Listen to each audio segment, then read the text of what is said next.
ကကြီးတကယ်တမ်းလှစေတာဟာငြိမ်းချမ်းရေးပဲမြန်မာပြည်စစ်ပွဲတွေမရှိဘူးဗျလက်နဲ့ကင်ထားတဲ့သူတွေမရှိဘူးဗျရန်ဖြစ်တဲ့သူတွေမရှိဘူးဗျစဉ်းစားကြည့်လိုက်တော့တိုင်းပြည်ဘယ်လောက်ချမ်းသာနေလိုက်ဟုတ်တယ်မလားလူတဲ့ရက်တဲ့သူတွေခိုးတဲ့ဟွက်တဲ့သူတွေတတ်တက်ဖြတ်တဲ့သူတွေမတရားကျင့်တဲ့သူတွေမရှိဘူးဗျ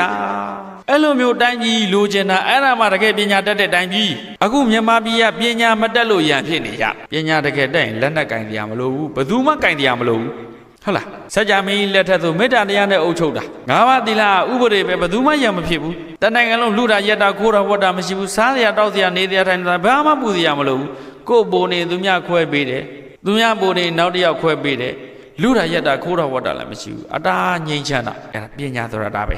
ဒါကြောင့်ပညာသင်တဲ့ရည်ရွယ်ချက်ကဘာဖြစ်စေဖို့တော့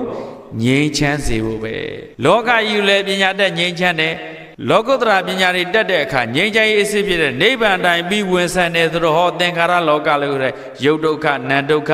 သင်္ခါရဒုက္ခတွေအပိတိုင်ငြိမ်းသွားတာလေမတ်ပညာဖို့ပညာလို့ခေါ်တဲ့အမြင့်ဆုံးသောပညာတွေတက်လို့တခါတည်းမှာခဲ့မယ်ပညာသင်ရတဲ့ရည်ရွယ်ချက်ကတစ်ခုတည်းပဲ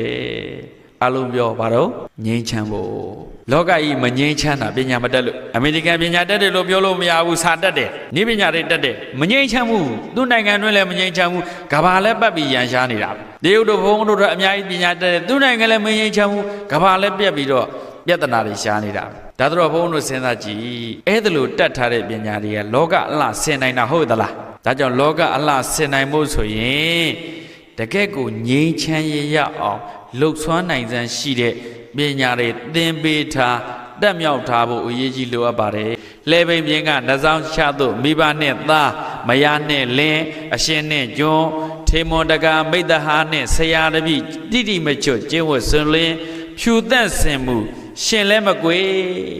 အသက်ရှင်ကြတော့လဲမကွေမကွာစီစီလုံးလုံးညီညီညွတ်ညွတ်ပေါ့သေလဲမကွာသေပြီးတဲ့နောက်ဘဝနတ်ပြည်ရောက်တော့လဲအိုးမိသားစုလိုက်ရက်ရွာလိုက်ညိုးနွယ်လိုက်ကောင်းလိုက်ကြတာ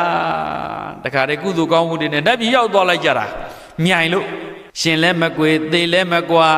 နတ်ရွာလူပြည်အပေလေးပါမရောက်ဘူးတဲ့အဖေဟာအခုဘုံဘုံပြောတဲ့ဟာတွေလိုက်နိုင်ယောဂီတို့အပေမကြဘူးဗျဖေဟာပြောတာနော်ဘုံဘုံပြောတာမဟုတ်ဘူးဒီကနေ့ကပါခေကဝဲသင်္ကန်းလောက်တော့တုတ်ဂဟိဝိနည်းသုတ်တံမှာဟောတယ်ရှင်လဲမကွေသေလဲမကွာနတ်ရွာလူပြည်လှဲ့လီအတူဆန်းစားမှု၍နေဘူးရွှေပြည်ဝင်အပ်သည်တည်နောက်ဆုံးနိဗ္ဗာန်ဆိုတဲ့ချမ်းသာငြိမ်းချမ်းရေးအစစ်မှန်တရားကြီးပါရနိုင်ပါတယ်တဲ့အိမ်တွင်ငြိမ်းချမ်းလိုက်တာတကယ်ငြိမ်းချမ်းရေးအစစ်ကြီးတည်ရလိမ့်မယ်တဲ့နတ်ရွာလူပြည်လက်လီအတူဆန်းစားမှု၍နေပင်ရွှေပြည်ဝင်အပ်သည်တည်မတီကျင့်ဝတ်ချွတ်သူတို့မှာ